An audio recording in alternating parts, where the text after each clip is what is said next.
Hello everyone and welcome to my channel, Heidi's Corner with me, Heidi, and as always my lovely co-hosts are today, as always, Stefan, and with him is Bertil. Okay, and very much welcome for joining me and thank you. Before we go any further, I would like to remind you that I appreciate it very much if you like or thumbs up, thumbs down. I really don't care. Subscribe and tickle the notification bell. Just give it a gentle bludge to get all notifications for future content. Want to check the links in the description box below. You can find wonderful links with links to my other playlists, my Patreon. There's a very special offer on Patreon until the 22nd of October. You have the possibility of getting my personally written postcard delivered to you if you join by the 22nd of October to my Patreon.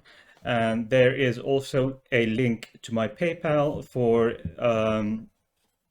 a more one-time offer or one-time donation.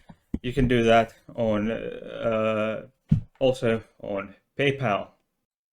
So once again, welcome to another episode of History with Heidi. It's been quite a few episodes already, and there will be more to come. Of course, from your favorite YouTuber, Heidi, on your favorite YouTube channel, Heidi's Corner, with my lovely co-hosts, Bertil and Stefan. You will see them every single time I do YouTube videos. Okay, as the video topic says, today we are talking about a man named Magnus Hirschfeld, who was a German-born, or rather Prussian-born, which was part of the German Empire at the time. He was born into an Ashkenazi Jew family on May 14th, 1868 in a city called, or a town called Goldberg, or I'm not sure how you pronounce, they pronounce that in German and in that area, but it's more modern day Golubrzeg, Poland, city in Poland. It's the modern name for that, and it's, as I said, in modern day Poland. As I said, he was a German-born. He was born in Germany, Prussia, which was part of Germany at that time, but he was revoked his German citizenship by the Third Reich authorities, which I will come to later. And he passed away on his 67th birthday in Nice, then French Third Republic, now of course democratic country, nowadays Republic of France. So Magnus was a physician, an MD. He obtained his medical degree in 1892, and prior to that he studied in several different cities. He studied medicine, for example. These include Berlin and Strasbourg, which is a city in France on the German border. It's a nice city these days. I've been there. I highly recommend you go there at some point when there's Lagerlögi has passed away. The pandemic has passed away, or at least to the degree that you can travel. And Hirschfeld, just to get you on the mood, on the same page, Hirschfeld was himself gay. Otherwise, so that would make sense, since if he was just a regular cis straight man in the late 1800s and early 1900s, why the fuck would a man like that go about studying and pursuing a career in this sort of this particular field of medicine? Wouldn't make sense. And he had his life partner, Carl Giese, and a young Chinese man also in the same field called Dao Li. So, how did he get on into this? Besides besides the fact that he was an MD and interested in sexology, he became the familiar with the local gay subculture of Chicago in the US when he was visiting an exposition called World's Columbian Expo, which has to do with the arrival of Christopher Columbus in North America, or in the Americas, and it has, as I understand it, quite a racist undertone if you think about it from a modern perspective, but that is besides the point here. Getting involved and attending this expo was during his 8-month travels in the US, when he was giving speeches, took part in conferences, etc., which then took him to this took place after he graduated from medical school and obtained his MD from a university in Germany. As he got more familiar with the Chicago gay subculture, the local one, he became very fascinated when he noticed similarities in the subculture in Berlin, where he had spent quite a chunk of time there. I'm not saying in the gay culture, could be, but during his time as a student. But anyway, during his time in Berlin, he had spent some time in the gay community, or the subculture. And then looking into that, he saw very big similarities between Chicago and Berlin subcultures, which I'm not surprised of that there were, even though you must remember that this was in late 1800s. So we had no telephone, no email, no internet, no telephone calls, at least direct video, or no video calls, no direct phone calls. They could write letters, of course, but could take a couple of weeks, I think, at the time to get your letter from the Americas, or North America, the US, to Europe. At that time, they had the steam. I'm not even sure if they probably had steamships but no way they had airmail. So they still had similarities in the subcultures, gay subcultures of Chicago and Berlin, and this fascinated Hirschfeld quite a bit. And due to this feature, or these similar features, he noticed during his time there,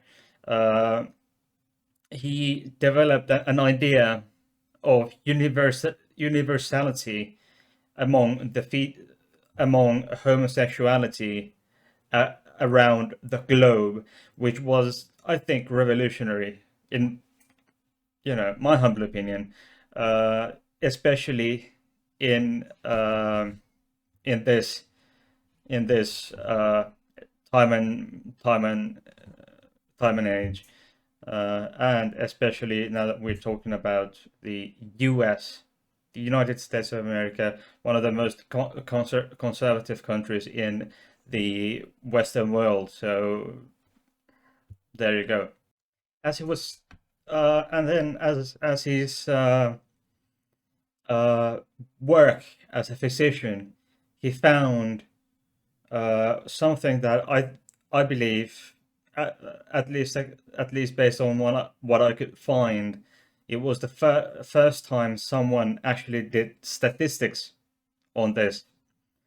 And at this point, I will again give you a content warning.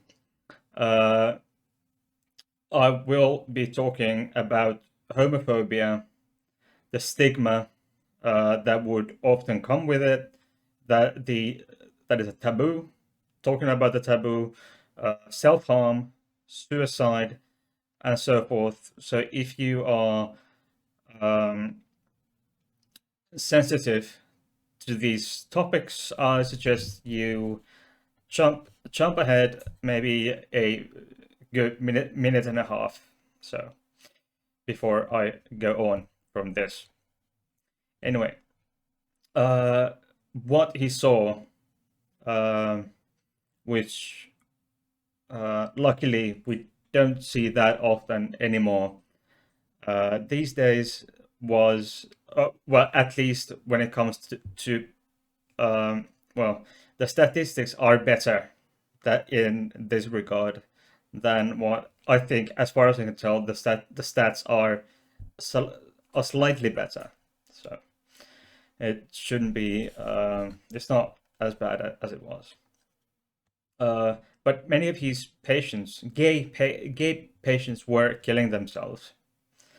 By his estimates, Hirschfeld's estimates, annually 3 out of 100 gay men, or excuse me, sorry, 1 in 100 gays, so 1 in 100 gay people committed suicide, and a quarter of all gay people had made attempts, 25%.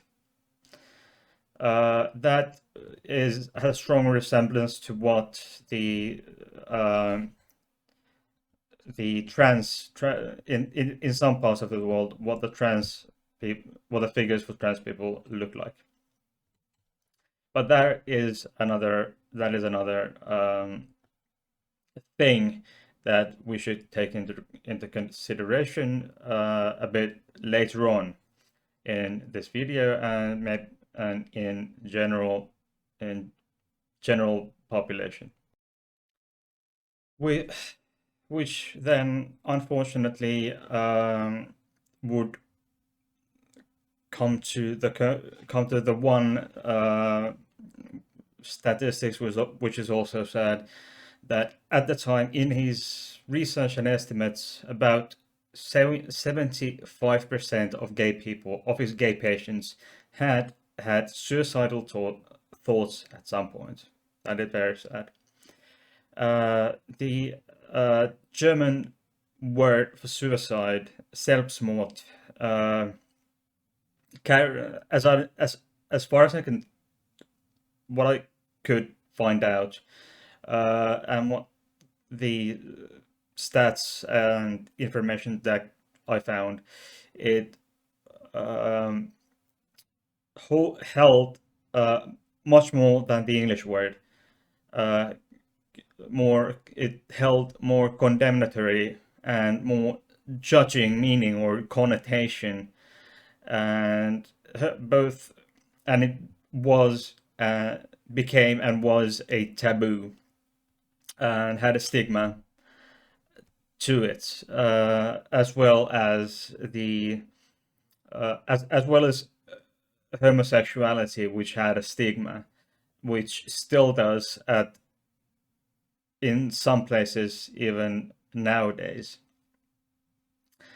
And in his studies and work, in everything he did, um, Hirschfeld held the position that homosexuality was normal and natural, which is then which is an unusual, in my opinion, an unusual um, position to hold, especially in late 1800s, even especially as a doctor in late 1800s, early 1900s.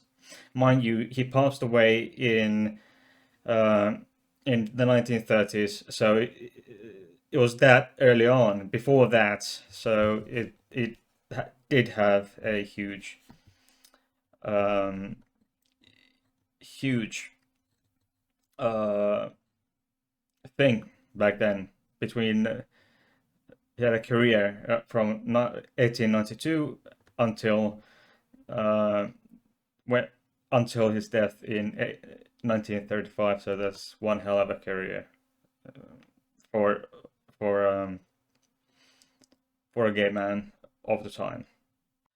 He started making bigger publications, at least bigger ones, in 1899, when he started an annual book examining sexual orientations.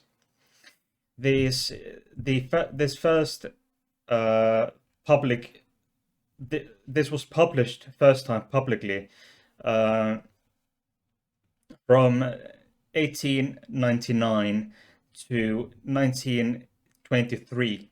That is 24 years. During the time when being gay and sexual orientations were considered to be something somewhat of a taboo, stigma, an illness, which in many countries homosexuality was still officially an illness up until I think it's still an illness in many countries. And in Finland, it was an illness until 1980, 1982, I think. So in this uh, in this kind of atmosphere, and this was the first ever, as far as I can tell, the first ever publication in this field.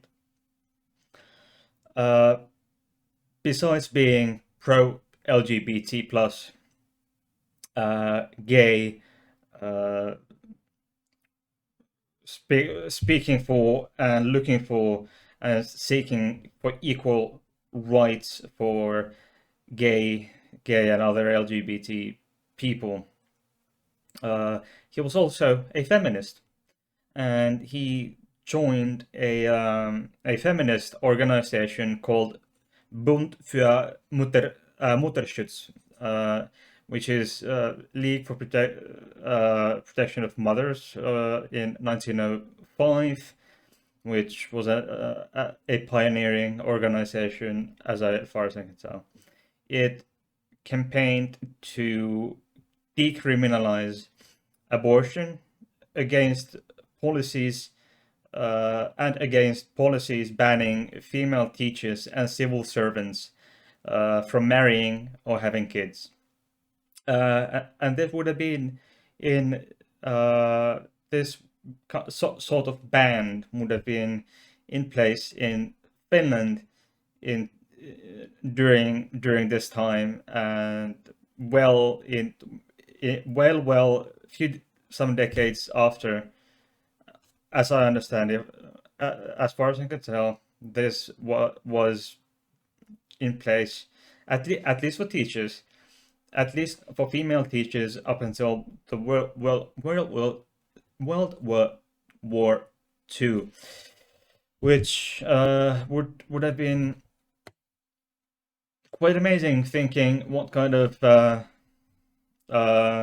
place for equality, what a market exemplary child we are in a way in Finland for equality, women's between all genders, especially what we traditionally call between men and women.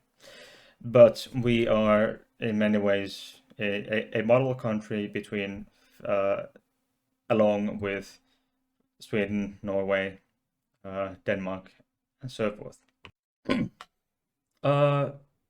So during the Weimar Republic, which was the republic that came into being after the World War One in Germany, which is the precursor to the one between first they had German Empire, World War One, and then they had the Weimar Republic, and then the Third Reich. Anyway, during the Weimar Republic, Hirschfeld founded an institute and called Institut für Sexualwissenschaft, which means Institute for Sexual Research, and it opened on July 6th in 1990. In Weimar Republic in Prussia, where they lived at the time, was the first of the Weimar Republic areas to order the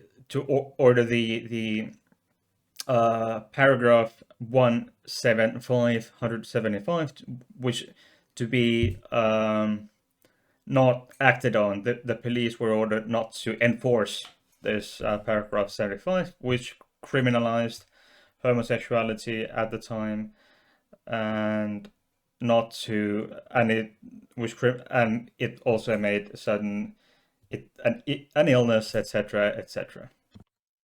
This institute, the Institute of Sexual Research, which opened in July 1919, had a huge archive which they obtained on archive and library on sexuality. They provided all kinds of educational services to professionals and so forth, as well as medical consultations, which that were requested from them, which is quite, I would say, unusual. But hey, what do I know? Several notable doctors and writers turned to the Institute for expertise. These include psychiatrists Felix Abraham and Arthur Kronfeld, gynecologist Ludwig Levi Lenz, dermatologist and endocrinologist Bernard Shapiro, and dermatologist Friedrich Wertheim,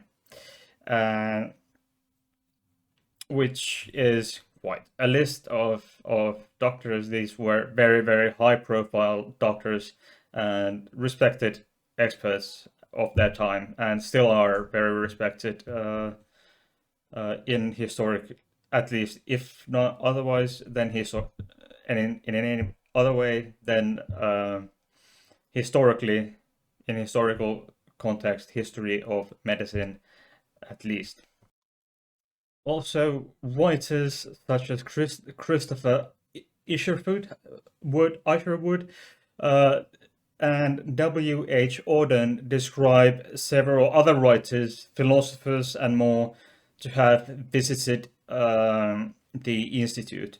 Also, Dora Richter, the first recorded person to have undergone male to female gender reassignment surgery, had her surgery there, and also some evidence is that there was an unnamed trans woman before her in a bit earlier in the 20s, sometimes during the early to mid 20s, who also went through the same operation, the vagina, at least removing the male gonads, if not else, at that clinic.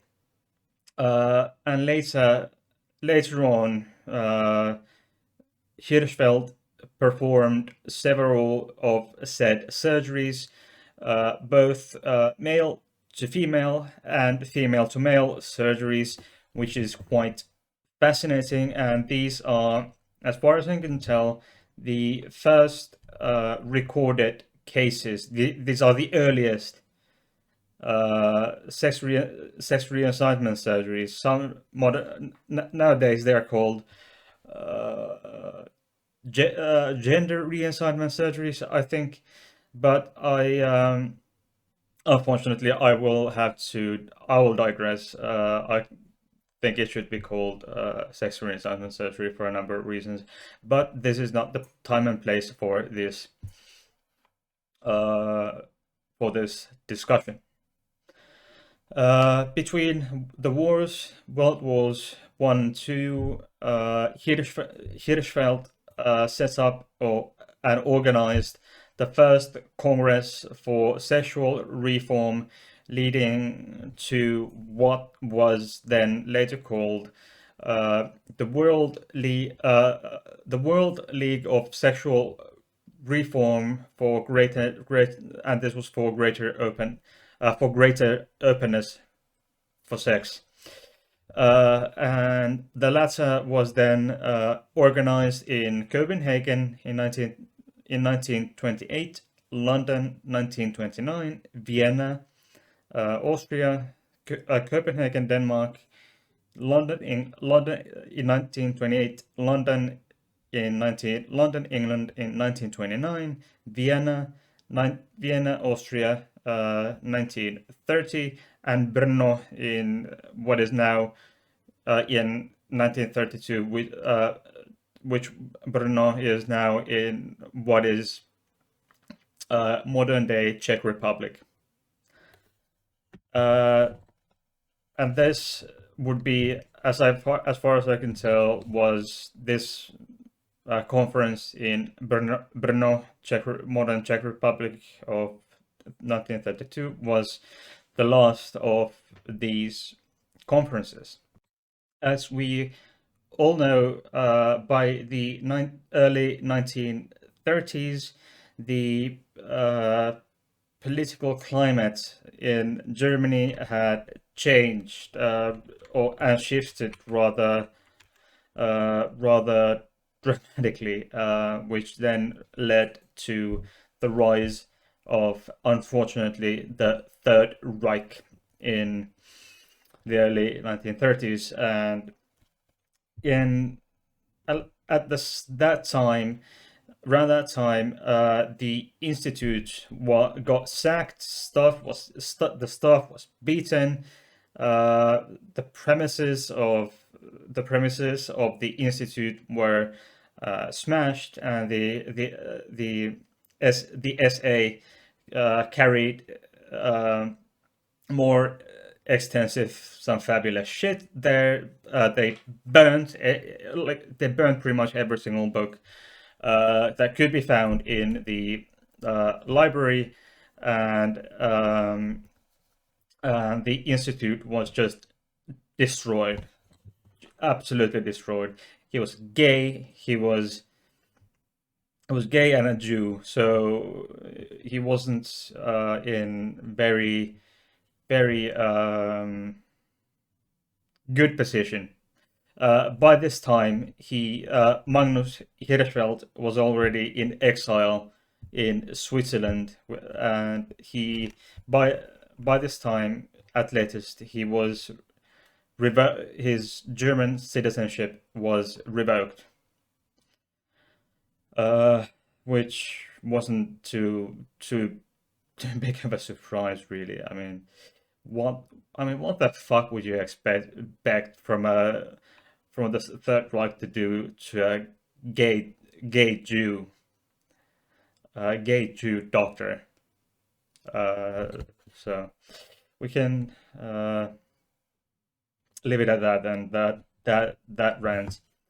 Um, Magnus Hirschfeld dies dies of heart attack on his 67th birthday at 63 Promenade des Anglais in Nice, what was then Third French Republic, now part of the modern French Republic. That Nice and France was, as many of you know, was occupied by the Germans at the time in the 19 in at least as if my history, so my knowledge of history serves me correctly, and you may I could have done some checking on this, but didn't. So you can come and butcher my knowledge of history.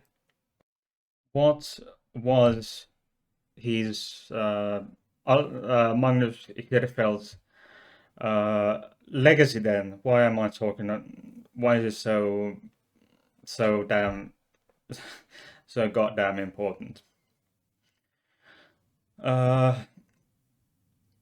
Many early activists brought up his ideas and research elsewhere as well, and he was a huge, a huge influence on many researchers and activists along the years. During World War One, there was an American soldier, he was an American gay activist called Henry Gerbert, stationed in Germany at the time, and he brought many of Hirschfeld's ideas into the United States. Then, as he in the 20s, 30s, 40s, in the decades that followed his discharge from from the military after the war. And Magnus Hirschfeld is also considered one of the first and the most important researchers of sexuality, with the likes of Alfred Kinsey and Havelock Ellis. He was also a monumentally important pioneer in what we were later to call the sexual liberation in later decades.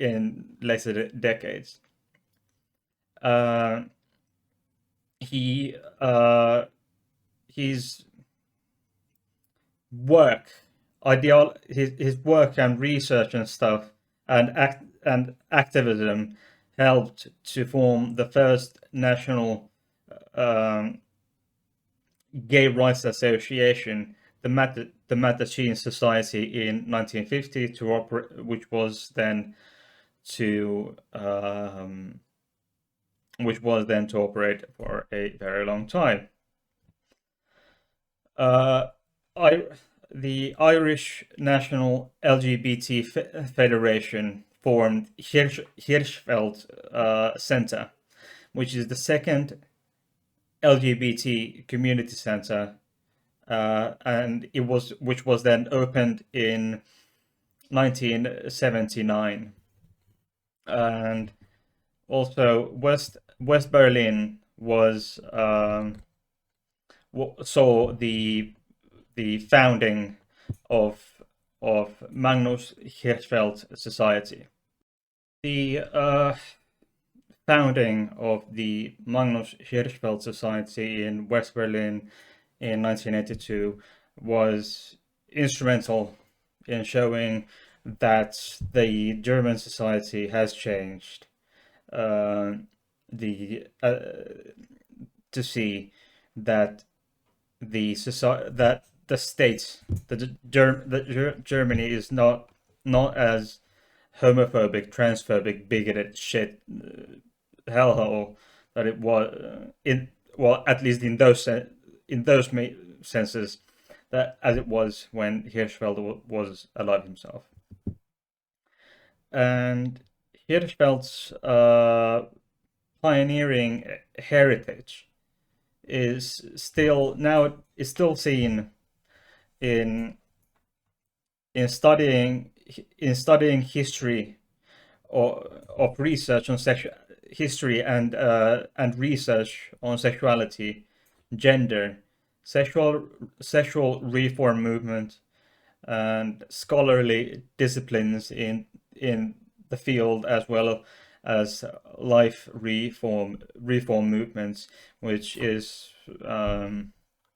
such as the Irish National LGBT Federation, and many ways of as other organizations that we can now thank for advancing the human rights, the science, the literature, all those movements, which is wonderful things that we have now. Thank you very, very much for joining me for another episode of History with Heidi this fine Friday. You will have seen 3 episodes this week, which have been recorded episodes. These would have been on Monday, the Culture Corner episode, and then the premiere Thursday episode yesterday. Yesterday on Thursday, you will see that at least I truly hope so, that you have enjoyed these episodes of Culture Corner, premiere Thursday, and History with Heidi. And please check the links in the description box down below. There are links to my PayPal, Patreon playlists, all of my playlists. I've got Season 1, Season 2, Monday News, History with Heidi, Special Files, Sunday Special. I've got now the playlist for Thursday, premiere Thursday. I've got Culture Corner, and of course History with Heidi. Also, there are links to my description in the description box for my Discord servers, LGBT plus safe space, and my channel's server, Heidi's Corner. And you'll also find my email address there.